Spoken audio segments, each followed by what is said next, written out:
Hi there. I've had many questions regarding my seed starting setup, so I thought I'd take you on a little behind the scenes tour of my greenhouse and how I've set up my seed starting supplies and equipment. So this is my greenhouse. It's a kit that I picked up at a big box store. It's about 8 by 10, so it's not very large, and it sits on a wooden frame that I built out and some gravel, so it's pretty stable. It's probably over 10 years old now, so it's settled quite a bit, and I've made some repairs, but overall it's really lasted and been very handy to have. Let's go on in. Okay, so here we are. I've tried to make as much use of the space, available space. So I've created shelvings and tables, and I've also taken advantage of some of the vertical space as well. So first off, the shelving on this side came with the kit. And then I built out this table here to the right for some more surface area. On the shelving tables, I've got these heat mats. I've got several of them here. There's one, two, down below underneath the table. I've taken advantage of that space as well, and over to the right. And I use heat mats to germinate my seeds. Most seeds need 65 to 75 degrees to germinate, and these heat mats provide that. I use these bulb crates underneath here as well to hold this heat mat or to hold my seedling trays. And then the next thing you'll see is these metal shelves. Now these are portable, and I picked these up on, I think, at a big box store or maybe Container Store. But they are great. They're kind of closet organizing shelves, and I've used them here to be able to use some of this vertical space. And I've hung my lights, my shop lights. Again, these were an Amazon find. And by the way, all of these links to these Amazon products are in my Amazon shop, and I'll be providing that link down below for you to take a look at. But so this Jumpstart light holder here, it came with a different light setup. I think it came with these here, and over time those have broken, and I found that it was more economical to just replace them with shop lights. But I kept the holder from the previous one and use that to hang them. And I've got a mix of cell trays as well. So these are the smaller plug trays. These are some 3-inch pots.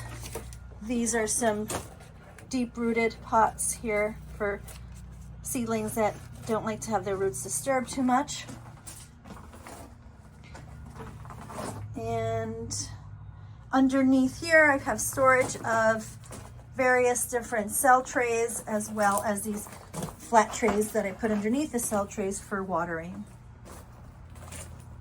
I also have these soil blocking supplies.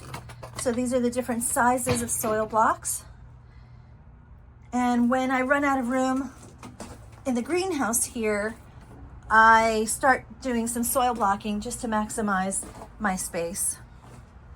And I use these trays for soil blocking as well. This one needs to get cleaned, but these are kind of cafeteria trays. Again, an online purchase. This box here, the storage box, is how I store my seeds. The storage box is actually meant for photographs, but it's great for storing seeds as well. So this was a tip that I learned from a flower farmer friend, Linda, over at Little Farmhouse Flowers. So thank you, Linda. This has worked out great. And when it's not here in the greenhouse, I keep the seeds in a cool, dark place like my refrigerator or my cooler. I also keep my supplies here. This is Myco Plus. It's a root inoculant, kind of a root booster. And I use that. You can see here I've diluted it with some water. And when I'm potting up my seedlings, so when I'm going from a small tray, a small plug size, to a larger 3-inch, I will dip the seedlings in the root booster and then plant them out here. I do the same when I plant them out into the garden. I've got my labeling supplies. I also use painter's tape for labeling. You can see I use them on the trays there. And some other supplies here, just pencils and odds and ends of things. Bags of vermiculite. This is really helpful to sprinkle onto the tops of the cell trays after I've seeded, especially for seeds that don't like to be covered, just need to be lightly covered. You can see here all the vermiculite that I've sprinkled on the top, and that helps keep the soil moist and the seeds lightly covered. And this here is a bucket. It's holding my seed starting mix, but it's actually a cement mixing bucket, and I picked this up at the local hardware store. And I've got it here on these bulb trays as well. They've proved to be quite versatile. Here, this is a good height for me. I put my trays in here and fill them up with my seed starting mix.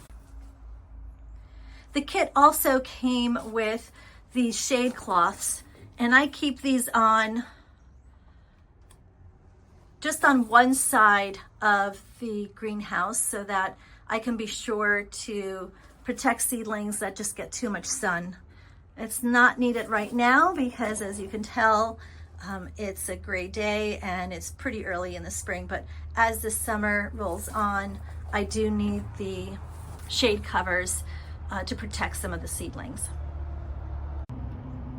So thanks for coming with me on this behind the scenes tour of my seed starting setup. And as you can see, it's not a large space, but I'm able to maximize the space by increasing surface area and using vertical space as well, and making sure that everything is organized so that I'm able to pump out a lot of seedlings from this small space.